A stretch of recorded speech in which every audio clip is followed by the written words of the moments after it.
पाक अमरीका ताल्लुकात, मईशत, तिजारत और तालीम समेत बहुत से शोबों पर मुहित है। मुस्बत और तामीरी बातचीत दोनों ममालिक के मफाद में है। वजीर खारजा शाह महमूद कुरैशी का पाक अमरीका ताल्लुकात से मुतालिक सेमिनार से खिताब। कहा, इमरान खान के दौरा अमरीका से एतमाद साजी की फजा बहाल होगी। वजीर आजम इमरान खान दौरा अमरीका के दौरान अफगान अमन अमल पर बातचीत भी करेंगे। पाकिस्तान ने तालिबान के साथ बातचीत में अहम किरदार अदा किया।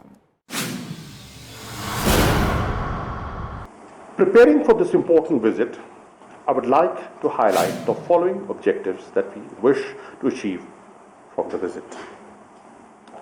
First and foremost, we believe that moving forward with a constructive and positive approach is in the best interest of both Pakistan and the US.